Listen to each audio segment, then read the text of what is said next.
Bersyukurlah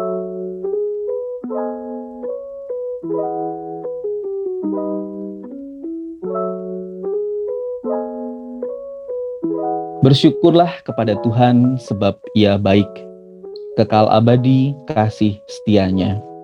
Batu yang dibuang oleh tukang-tukang bangunan kini telah menjadi batu penjuru. Keajaiban telah terjadi, Tuhan Yesus telah bangkit dan kini hadir bersama kita. Selamat malam saudara-saudari, Bapak Ibu yang terkasih di dalam Kristus. Berkat Tuhan menyertai kita semua. Bahagia sekali pada malam hari ini kami bisa menyapa Anda semua dalam acara Siraman Rohani Katolik. Acara ini terselenggara atas kerjasama Radio Republik Indonesia dengan Seksi Komunikasi Sosial Paroki BMV Katedral Bogor. Semoga di sepanjang pagi sampai malam hari ini kita senantiasa berada dalam kehangatan kasih Kristus dan kita pun senantiasa menyebarkan kabar sukacita bagi sesama kita. Saudara pendengar yang dimuliakan Tuhan, izinkan kami dari Seksi Komunikasi Sosial Paroki Katedral Bogor pada saat ini mengucapkan selamat Hari Raya Idul Fitri untuk saudara-saudara yang beragama Islam. Mohon maaf lahir dan batin. Saudara yang dimuliakan Tuhan, gereja kita tumbuh dan berkembang dalam berbagai zaman, dalam berbagai keadaan yang sungguh luar biasa, dan kita percaya bahwa keadaan-keadaan itu mendewasakan gereja. Dalam berbagai masa itu, Tuhan Yesus senantiasa menyapa dan hadir melalui berbagai macam cara, melalui berbagai macam tanda, melalui berbagai macam bahasa. Nah, kita sebagai umatnya diharapkan kita itu mampu menangkap sapaan dari Yesus. Saudara, pada hari Minggu Paskah yang keempat yang akan jatuh nanti pada tanggal 8 Mei, gereja secara khusus merayakannya sebagai Hari Minggu Panggilan. Mungkin inilah yang ingin dimaksud dengan bagaimana Yesus menyapa, Yesus ingin hadir di dalam perjalanan gereja sampai saat ini. Nah, saudara, mengenai apa itu Hari Minggu Panggilan, bagaimana sejarah Hari Minggu Panggilan, malam ini kita akan obrolkan bersama tema yang menarik ini. Dan bersama dengan saya, Andreas, malam hari ini saya telah mengundang dua narasumber yang luar biasa, dan izinkan saya menyapa Romo Agustinus Nanang dan Suster Lili FMM. Selamat malam Romo, selamat malam Suster, apa kabar? Malam, Pak Andreas. Selamat malam, puji Tuhan, kabar baik. Kabar baik Romo, Suster ya. Sehat-sehat. Baik, terima kasih banyak untuk Romo Nanang, terima kasih banyak juga untuk Suster Lili yang pada malam hari ini di antara sela-sela kesibukan meluangkan waktu untuk bersama-sama dengan kita bincang-bincang nih ya Romo Suster mengenai Hari Minggu Panggilan yang memang nanti masih akan jatuh di hari Minggu tanggal 8 Mei nanti. Nah, Romo dan Suster, kita akan langsung ngobrol nih mengenai Hari Minggu Panggilan. Mungkin ini bukan hal yang pertama kita dengar, tetapi mungkin juga ini ada banyak orang yang sudah mengetahui tapi mungkin tidak tahu bagaimana sejarahnya. Nah, pertama-tama mungkin bisa diceritakan nih Suster atau Romo mengenai apa dan bagaimana sejarah Hari Minggu Panggilan itu sendiri. Silahkan. Baik, selamat malam Pak Andreas sekali lagi, dan selamat malam para pendengar setia RRI dimanapun, RRI Bogor dimanapun berada. Iya, kalau berbicara tentang Minggu Panggilan ini memang sesuatu yang spesial ya untuk kita, apalagi bagi para kaum berjubah. Dan ini sesuatu yang sepertinya momen yang sangat ditunggu-tunggu oleh kita. Padahal sebenarnya kalau tentang Minggu Panggilan itu sebenarnya setiap hari pun kita bisa menjadikan hari-hari panggilan. Jadi tidak menunggu pada saat hari Minggu Panggilan itu yang kita biasa rayakan di dalam gereja itu setiap minggu keempat masa Paskah. Lalu kalau kita berbicara tentang sejarahnya, sejauh yang saya tahu ya, Nanti Ya. kan bisa dilengkapi oleh narasumber yang mulia Romo Nanang ya, gitu ya. Gitu. Ya sejauh yang saya tahu sih latar belakangnya itu pada saat dulu itu gereja di Eropa khususnya terjadi krisis hidup bakti, krisis panggilan, di mana kurang sekali kaum muda atau orang-orang yang terpanggil dalam panggilan hidup khusus ini untuk menjadi imam, biarawan, biarawati. Lalu lebih kepada gaya hidup yang kayak konsumerisme, hedonisme, ini lebih kuat. Sehingga untuk menjadi romo, biarawan, biarawati itu sangat kurang. Nah, gereja melihat situasi seperti ini. Dan ini akhirnya menjadi pemikiran utama bagi gereja. Bagaimana untuk memanggil kembali orang-orang muda ini supaya lebih terpanggil menjadi biarawan biarawati, karena gereja ini kan tidak hanya berhenti pada saat sekarang atau pada saat itu. Gereja itu punya masa depan, dan masa depan gereja adalah orang-orang muda. Betul sekali, Sister, ya. Ya, saya kira kita sependapat ya, sehingga sehingga masa depan, seperti yang saya bilang bahwa masa depan gereja adalah orang-orang muda, maka gereja juga membutuhkan pelayan-pelayan. Pelayan-pelayan di dalam gereja untuk melayani gereja nantinya, baik gereja masa sekarang maupun gereja ya di masa yang akan datang. Maka karena itu, karena gereja membutuhkan pelayan-pelayan yang bisa menyerahkan dirinya, hidupnya total kepada gereja, kepada Tuhan, maka gereja memberikan perhatian khusus dengan adanya minggu panggilan ini, gitu. Maksudnya sih sebenarnya artinya sih untuk mengajak atau untuk memanggil kembali orang-orang atau kaum-kaum muda khususnya untuk menyerahkan diri kepada Tuhan lewat panggilan khusus ini. Coba kalau kita bisa bayangkan kalau gereja tanpa imam atau tanpa biarawan biarawati itu seperti apa? Iya. Itu. Sekarang pun kita bisa merasakan ada banyak sekali berkurangnya panggilannya, dan itu menjadi suatu refleksi khusus untuk kita. Sehingga pemahaman, dan itu dimulainya dari mana? Kita juga harus sebagai umat Kristiani, kita juga harus sampai kepada bagaimana kita menebarkan benih panggilan itu. Benih panggilan itu disebarkan atau dimulai, dididik dari keluarga sebagai gereja kecil. Baik kalau dalam keluarga itu anak-anak sudah ditanamkan benih panggilan dengan memperkenalkan ini yang buat misa siapa, yang bantu melayani komuni siapa, yang pakai baju putih-putih siapa, jadi diperkenalkan. Jadi dengan begitu kan anak-anak bisa tertanam dengan rapi di dalam pikirannya, di dalam hatinya. Oh ini yang namanya biarawan gitu. Sehingga ya kurang lebih sih seperti itu sejarahnya. Sekarang kan kita merayakan hari Minggu Panggilan yang ke-59 ya kalau saya tidak salah. Berarti itu dimulainya pada tahun 1963, dan itu setiap tahun kita rayakan itu, dan di setiap keuskupan itu mempunyai banyak cara untuk bagaimana sih untuk supaya Minggu Panggilan ini begitu berkesan. Tujuannya hanya satu, supaya banyak orang yang terpanggil. Iya, betul ya, sekali. Banyak orang yang terpanggil. Kita istilahnya menebarkan jala. Selain itu, tarekat-tarekat juga akan melaksanakan sesuai dengan program mereka masing-masing untuk bagaimana mempromosikan panggilan kepada orang-orang muda. Ya, tidak menunggu pada saat pada hari Minggu Panggilan itu. Itu tujuan, arti dan makna sebenarnya seperti itu.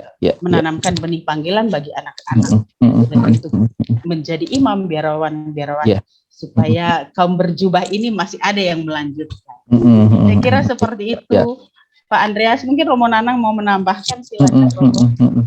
Ya, oke. Terima kasih Suster Lili dan juga Pak Andreas. Mungkin saya tidak akan banyak menambahkan, tapi saya tadi mulai dari bahwa pada tahun ini Minggu Panggilan itu dirayakan ke-59 di tahun 59. Artinya tadi dikatakan oleh Suster Lili dimulai pertama kali pada tahun 63. Dan kalau kita tahu bahwa pada tahun 63, kurun waktu 62 tahun 1962 sampai 1965 itu Gereja Katolik itu sedang melakukan atau melaksanakan yang disebut dengan Konsili Vatikan kedua. Jadi ini ada kaitannya juga dengan Konsili Vatikan kedua, yaitu bahwa pada saat itu gereja melakukan semacam pembaharuan diri, atau dalam semangat bahasa Latinnya atau bahasa Italinya aggiornamento, semangat untuk membarui diri, di mana gereja pada saat itu mau melihat bahwa dunia ini adalah bagian dari dirinya. Sehingga kalau zaman dulu mungkin sebelum Konsili Vatikan ada semacam kesan bahwa gereja itu semacam terpisah dari dunia ini, tetapi pada saat itu gereja seakan-akan ingin menampilkan bahwa tidak, gereja dengan dunia itu menjadi satu, dan bahkan seharusnya gereja menjadi garam dan terang dunia, begitu. Sehingga termasuk juga di dalamnya pembaruannya, aggiornamentonya adalah bagaimana menumbuhkan semangat-semangat panggilan, bukan hanya bersifat atau terkesannya Eropa sentris atau belahan dunia pertama begitu, tapi semua belahan dunia itu punya andil, menjadi bagian dari Gereja Katolik itu sendiri. Maka digemakanlah pembaruan hidup, entah itu dalam diri gereja, dalam diri bagian dari gereja atau umat itu sendiri, mulai dari paus, para kardinal, para uskup, sampai ke tingkat akar rumput, sampai ke kita sekalian yang ada di sini gitu. Sehingga pada tahun 63 itu mulai digemakan Minggu Panggilan, sampai pada detik ini, sampai pada tahun ini kita sampai di tahun ke-59. Dan apa yang dimulai pada tahun 63 itu membuahkan buah yang sangat baik. Kita lihat pada zaman sekarang,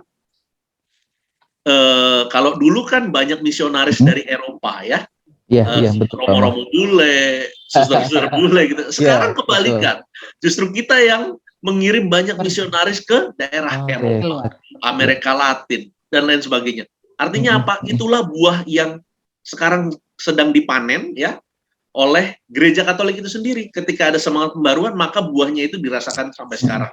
Bahkan kalau kita mau tahu, beberapa tarekat atau kongregasi yang tingkatnya internasional dunia dipimpin oleh orang-orang Indonesia, begitu. Itu artinya menunjukkan bahwa dunia ketiga, Asia, Afrika, dan lain sebagainya itu sekarang sudah menampilkan buah dari yang dulu dimulai pada tahun 63, mulai dari Konsili Vatikan kedua. Saya menambahkan sejarahnya sedikit dari situ saja. Terima kasih. Oke, baik. Romo dan Suster, ini memang perjalanan yang sungguh menarik ya. Tadi kalau Suster sampaikan bahwa ini awal mulanya muncul dari keprihatinan di Eropa saat itu, ketika benih-benih panggilan itu mulai berkurang, dan justru dalam perjalanan waktu sekarang, seperti yang Romo barusan sampaikan, justru sekarang kita, bangsa Asia, bangsa Afrika yang tadi Romo sampaikan, sekarang berbalik, kemudian kita benih panggilan itu tumbuh subur di wilayah kita, dan nampaknya memang benar yang Romo sampaikan bahwa banyak misionaris dari negara kita, dari Indonesia, yang justru sekarang berkarya di ladang Tuhan di luar negeri, begitu ya Romo ya. Nah Romo, berkaitan dengan hari Minggu Panggilan yang tadi sudah Romo dan Suster sampaikan, yaitu yang ke-59 tepat pada tanggal 8 Mei nanti, kita semua tentu ingin mengetahui apa pesan dari Bapak Suci Paus Fransiskus dalam rangka hari Minggu Panggilan yang jatuh pada hari Minggu tanggal 8 Mei nanti. Silahkan Romo. Baik, para pendengar RRI sekalian, RRI Bogor yang terkasih, saya akan mengulas pesan Paus pada tahun ini tentang hari Minggu Panggilan ke-59 itu, tetapi ada satu hal yang cukup menarik buat saya. Karena apa? Karena rupa-rupanya bahan permenungan untuk Minggu Panggilan di tahun ini diambil tidak dari pesan Paus khusus gitu. Biasanya memang ada pesan Paus untuk Minggu Panggilan, tapi pada saat ini sejauh yang kami diskusikan, kami renungkan, kami terima itu mengambil dari homili Paus pada Hari Hidup Bakti bulan Februari yang lalu, tanggal 2 Februari ke-26 ya. Hari Hidup Bakti, tahun Hidup Bakti ke-26, itu temanya itu berjalan bersama sambil mendengarkan. Jadi tema atau pesan Bapak Suci berkaitan dengan Hari Minggu Panggilan pada tahun 2022 ini, temanya berjalan bersama sambil mendengarkan. Secara umum tentu ini menjadi sangat masuk akal, menjadi relevan begitu. Karena apa? Saya kira Bapak Suci pada tahun ini, mulai dari tahun lalu sebetulnya, mulai menggemakan atau menjalankan semangat sinodalitas, semangat berjalan bersama. Maka tidak heran di kuskupan kita juga ya, digemakan, digaungkan sinode supaya apa? Supaya gereja itu menjadi satu kesatuan, entah itu berpusat di Roma sana, mungkin di Vatikan sana, tapi sebetulnya gereja universal itu, gereja yang besar itu, yang ya Roma Katolik itu terpampang nyata, terwujud nyata dalam apa? Dalam wujud apa? Dalam wujud gereja partikular. Gereja partikular itu siapa? Gereja partikular itu adalah keuskupan. Maka apa yang ada di gereja universal secara umum ya, secara universal, secara semesta begitu ya, itu ada di keuskupan-keuskupan, termasuk juga kalau kita pada saat ini konteksnya adalah Keuskupan Bogor, maka itulah yang juga kita jalankan. Sehingga ini menjadi satu kesatuan. Apa yang digaungkan mulai dari Vatikan sana, dari Roma sana, sampai juga ke tanah Bogor ini gitu. Nah, itu yang menjadi poin pertama saya kira yang patut untuk diulas. Jadi ada spirit semangat sinodalitas berjalan bersama, bahkan dalam pembahasan yang apa secara kontekstual Hari Minggu Panggilan ini. Lalu yang kedua, yang diambil semangatnya adalah kisah pada saat Yesus dipersembahkan di Kenisah pada tanggal 2 Februari itu. Jadi setiap tanggal 2 Februari memang menjadi pesta Yesus dipersembahkan di Kenisah, dan selalu kisahnya adalah tentang dua orang suci di Bait Allah, yaitu Simeon dan Hana. Nah, dua orang inilah yang menjadi apa ya, bahan permenungan Paus dalam homilinya. Yang pertama yang memang mau diangkat adalah apa yang menggerakkan Simeon dan Hana pada saat itu hingga sampai di Bait Allah, menjalankan kehidupannya secara teratur bahkan sampai usia lanjut gitu ya. Apa yang menggerakkan mereka sehingga mereka bisa tekun seperti itu? Pesan Paus atau kata-kata Paus, jawaban Paus hanya simpel, yang menggerakkan mereka adalah Roh Allah. Nah, itu yang pertama. Dan ketika sudah sampai di sana, mereka digerakkan oleh Roh Allah, apa yang mereka dapatkan atau apa yang mereka lihat? Jawaban Paus juga sangat simpel tetapi mendalam. Yang mereka dapatkan, yang mereka lihat adalah keselamatan. Jadi ini menjadi satu garis lurus, benang merah yang memang akhirnya menjadi suatu spirit yang digaungkan oleh Paus berkaitan dengan Hari Hidup Bakti dan juga dilanjutkan sampai pada sekarang Hari Minggu Panggilan. Kenapa? Karena tanpa digerakkan Roh, tanpa digerakkan oleh panggilan Allah itu sendiri, panggilan juga tidak akan sampai. Ini menjadi refleksi sendiri buat saya, tentu saja refleksi pribadi saya. Dulu saya agak kurang diyakini oleh ibu saya sendiri gitu. Wah, anak kayak gini kok bisa jadi romo gitu, nggak mungkin gitu. Pecicilan biayaan gitu kalau kata orang Jawa. Saya hanya mengatakan kalau ini panggilannya Tuhan, mau gimana pun orang nggak percaya, mau gimana pun saya menolak, ya pasti akan jadi aja. Kalau nggak jadi pasti juga akan. Kalau bukan panggilan dari Roh, itu juga nggak akan ketemu jalannya gitu. Itu yang saya renungkan dalam Minggu Panggilan ke-59 ini gitu ya. Bahwa rupanya tanpa prakarsa Tuhan, tanpa kehendak dari Roh Allah itu sendiri yang memanggil siapapun yang terpanggil itu tidak akan mau kemana-mana. Tetapi sebaliknya, kalau di situ ada prakarsa Allah, mau dibendung seperti apapun, mau ditahan seperti apapun, ya pasti nggak akan bisa.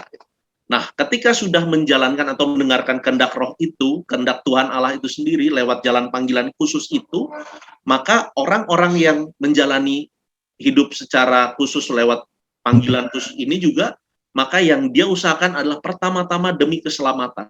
Keselamatan siapa? Keselamatan jiwa-jiwa. Maka kami yang berjalan dalam hidup panggilan khusus ini, tidak tiada lain adalah untuk menjalani hidup agar siapapun yang kami layani, siapapun yang kami jumpai dapat terselamatkan jiwanya, dapat mengalami keselamatan yang dari Allah. Dan itu kami maknai bahwa kami itu hanya medium, kami itu hanya alat, semuanya Allah yang berprakarsa. Jadi dua pesan Paus itu yang kira-kira bisa menjadi permenungan bagi kita bahwa yang pertama adalah panggilan dari Roh Allah, yang kedua kalau sudah mengikuti Roh Allah mendapatkan apa? Mendapatkan keselamatan. Seperti itu, Pak.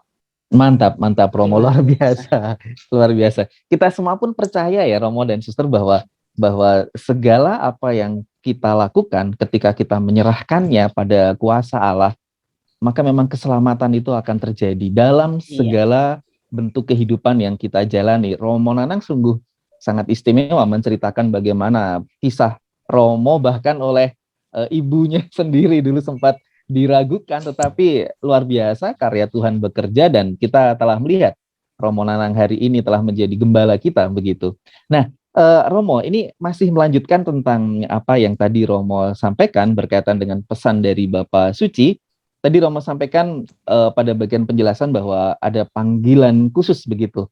Nah, kami ingin coba mendalami Romo mengenai panggilan itu sendiri.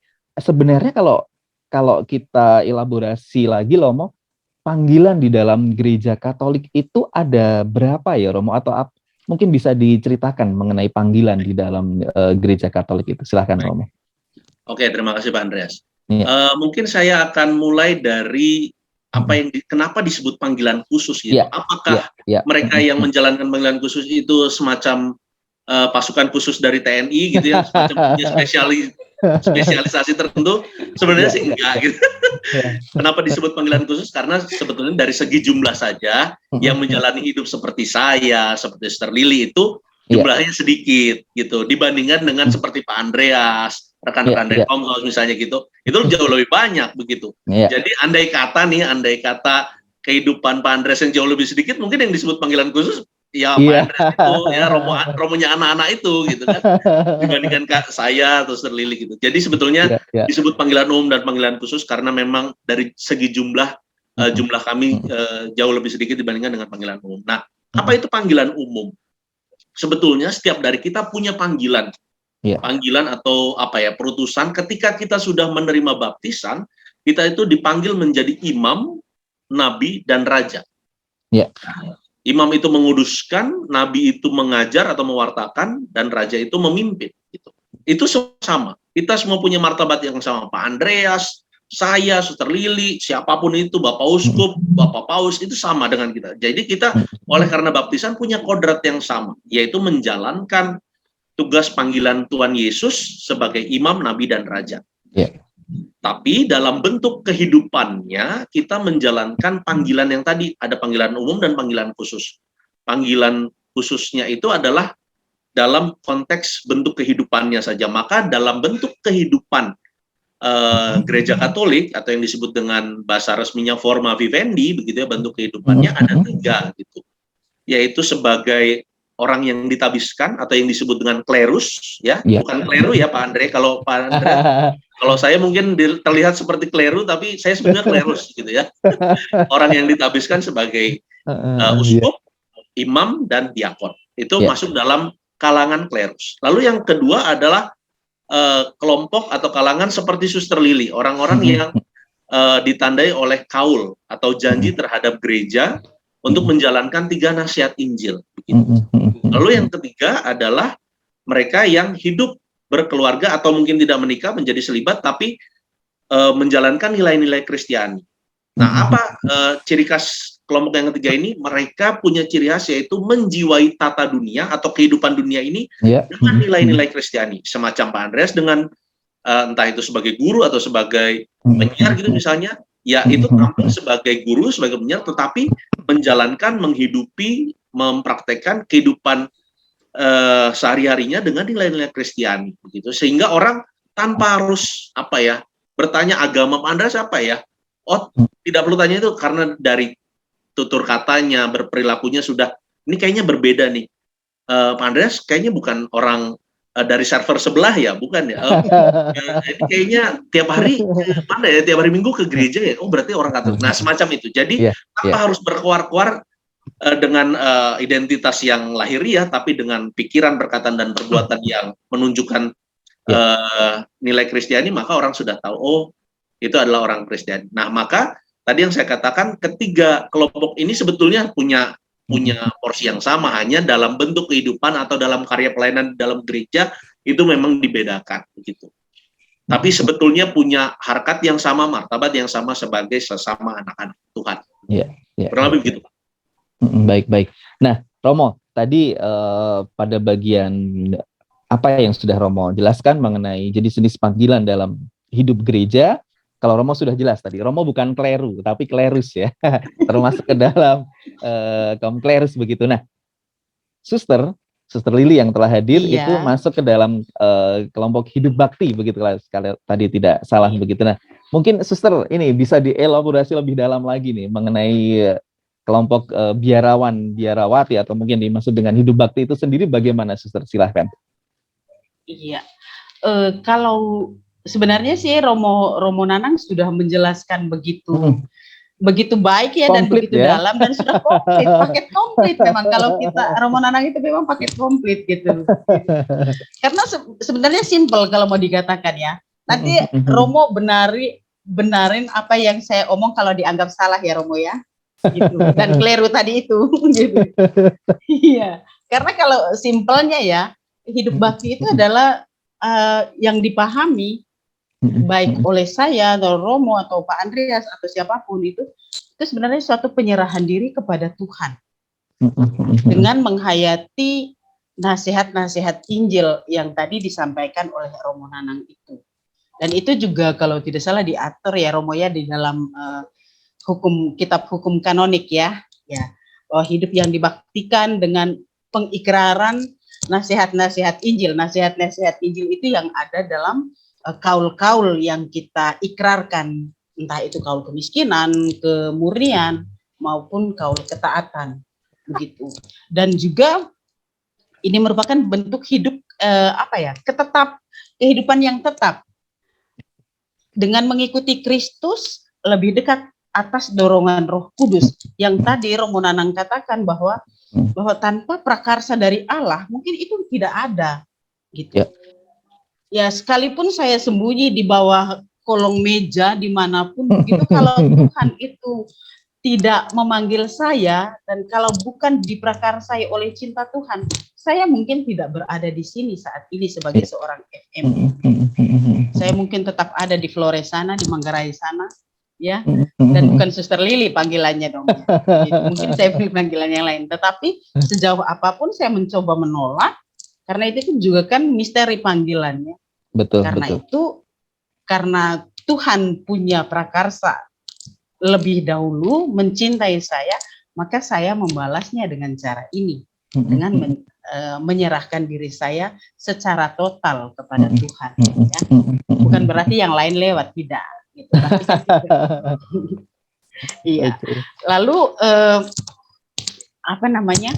bahwa sebenarnya juga memiliki kesamaan sih sebenarnya, karena hidup bakti itu ya religius, ya tarekat religius. Ya. Tarekat, kalau disebut tarekat religius itu lembaganya di dalamnya adalah para religius. Yang sama sebenarnya, yang sama menghayati nilai Injil itu, penyerahan diri kepada Tuhan juga. Ya. Yang hidup yang dipersembahkan kepada Allah secara pribadi. Dan juga bisa juga dipersembahkan secara bersama. Dan kita juga dalam hidup bakti ini karena kita punya hidup komunitas kayak gitu. Gitu. Romo punya hidup komunitas, saya juga punya gitu. Tentu dengan aturan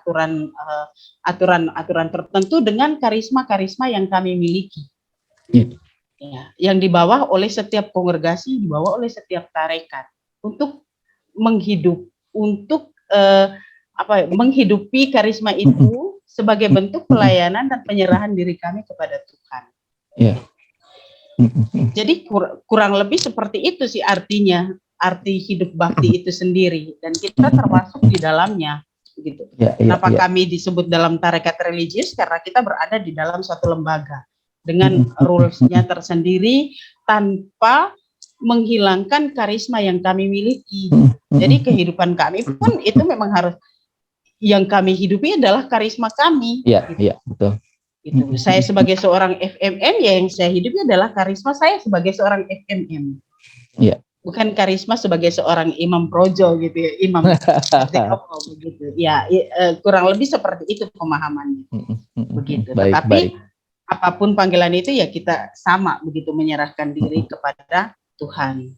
Ya, baik, Begitu baik. Pak Andreas. Oke, Ya. baik. Suster dan Romo, ini luar biasa sekali menambah wawasan kita semua mengenai bagaimana kita bisa memaknai minggu panggilan ini. Karena memang seperti apa yang sudah Romo dan Suster sharingkan di sini, bahwa dalam kehidupan kita, Tuhan memang memanggil kita dengan berbagai macam jenis panggilan ya. Kalau Romo dan Suster jelas ada di dalam kelompok Romo dalam kelompok klerus, Suster dalam kelompok biaran birawati, saya sendiri pribadi juga ada dalam ke kelompok umum atau awam begitu, tapi kita semua sama sebagai anak-anak Tuhan, karena ketika kita dibaptis seperti yang Romo sampaikan tadi, kita bersama-sama melakukan apa yang seperti telah Yesus ajarkan sendiri, menjadi imam, nabi, dan raja, begitu kurang lebih. Nah, Romo dan Suster, sayangnya waktu kita terbatas ini, Romo dan Suster, untuk mencoba mendalami lebih lanjut mengenai minggu panggilan ini. Nah, pada bagian yang terakhir ini, saya akan mempersilahkan kepada Romo Nanang, kepada Suster Lili, mungkin ada semacam harapan secara khusus, ajakan secara khusus yang ingin Suster dan Romo sampaikan kepada para pendengar, khususnya orang-orang muda, supaya dalam kehidupannya mereka menanggapi panggilan Tuhan untuk menjadi seorang Romo, menjadi seorang imam, bahkan menjadi seorang Suster. Silahkan, Suster atau Romo duluan boleh nih, monggo silahkan. Romo kali ya, Romo duluan. Ladies first. Oh, ladies first, Suster dulu, boleh. Ladies Silakan, first ya, termasuk dalam panggilan ya, ladies first ya. Baik, iya Pak Andreas, terima kasih, dan juga para pendengar setia RRI di rumah. Ya. Mungkin ada yang bertanya, apa sih FMM itu, begitu ya? Saya di sini memperkenalkan FMM ya. FMM itu Fransiskan Misionaris Maria. Ya. Bisa, bukan Fransiskan manis-manis, tapi Fransiskan Misionaris Maria. Tapi boleh sih kalau begitu ya. Yeah. Gitu. Ya, Fransiskan Misionaris Maria merupakan tarekat internasional. Tadi Romo di awal sudah menerangkan itu, gitu. Dan kita karena kita misionaris, jadi kita berada di seluruh belahan dunia, di 5 benua dan di 73 negara. Ya, panggilannya itu ya panggilan sebagai misionaris, gitu, yang menghayati hidup sederhana, gembira, begitu, sesuai dengan semangat Fransiskan, ya, menjadi pembawa damai, ya, yang menyembah Tuhan, karena kita memiliki karisma, kita punya karisma yang kita hidupi, ya, Fransiskan, misionaris, Maria, berkurban, ya, menyembah Tuhan dalam adorasi, begitu. Dan sementara di Indonesia itu sendiri, kita hadir sejak tahun 1933 dan sekarang ini menyebar di beberapa pulau yang ada di Indonesia, dan mungkin bisa dikatakan kita untuk Indonesia belum mencapai saat ini ya, dari statistik yang ada, belum mencapai 100 suster begitu, tetapi berada di 10 komunitas dan ada di beberapa pulau, ada di Flores, ada di Jambi, ada di Sulawesi, ada di Jawa Barat, itu. Lalu ya itu ada di beberapa keuskupan. Jadi kalau mau menjadi seorang FMM sebenarnya mudah saja, kayak kata Tuhan Yesus kan, datang dan lihatlah. Yang jelas ada persyaratan utamanya. Apa yang itu, jelas, Suster? Pak Andreas mau tahu? Yang jelas dia perempuan tulen ya. Okay. Ya, perempuan tulen, bukan dari kaum Adam ya gitu. Kalau ada yang datang melamar, kita pasti akan meminta beliau ke Romo Nanang biar lebih jelas, kan lebih tahu. Tapi kalau begitupun kalau Pak Andreas mengenal ada beberapa OMK, bisa lah bergabung bersama kami. Ya, biar lebih tak kenal maka tak sayang. Jadi datang dan lihatlah. Ini artinya ya. Ini artinya menjadi undangan juga ya, kepada rekan-rekan muda supaya langsung datang ke kongregasi FMM yang ada di Jalan Haji Juanda nomor 2 nih, Suster ya. Betul sekali. Betul sekali Romo Andreas lagi. Betul sekali. Betul sekali Pak Andreas. Seperti itu. Jadi jangan takut, jangan malu begitu. Kalau Tuhan menyapa, kita harus membalasnya juga. Amin. Baik, terima kasih Suster Lili. Nah, sekarang Romo Nanang nih, silahkan Romo, kalau ada ingin harapan disampaikan kepada para generasi muda. Ayo, mari Romo. Ya baik, saya tidak akan berpanjang lebar, hanya saya mau mengatakan bahwa anak muda itu suka tantangan. Maka saya tantang teman-teman kaum muda, OMK, mau yang laki-laki, mau yang perempuan, tentu saya yang perempuan silakan bermain, berkunjung ke biaranya Suster Lili. Kalau yang laki-laki, saya tantang masuk seminari dan menjadi Romo. Karena panggilan itu membahagiakan. Terima kasih. Memang keren, itu luar biasa nih. Kalau dari Romo luar biasa. Mantap, oke, baik. Suster Lili, Romo Nanang, terima kasih banyak untuk malam ini, untuk obrolan yang sangat seru dan sangat mencerahkan ini.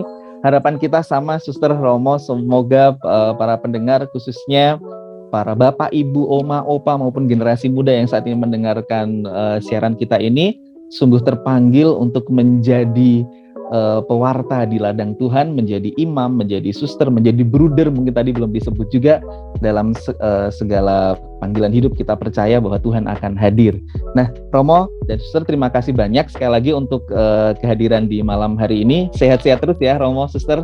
Sama Pak. Tetap setia dalam panggilan, kita saling menguatkan. Romo dan suster. Amin. Baik, terima kasih banyak para pendengar yang terkasih.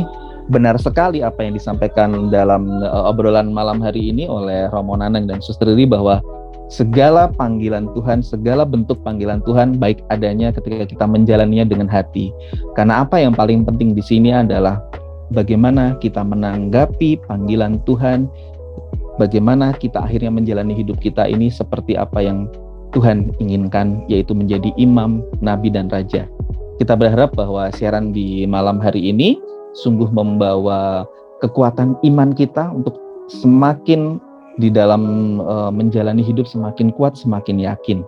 Kita percaya bahwa saudara pendengar semua berada dalam rahmat Tuhan. Kita bertemu lagi minggu depan di jam dan gelombang yang sama, dan senantiasa berkat Tuhan menyertai kita semua. Amin. Dalam nama Bapa, Putra, dan Roh Kudus. Amin.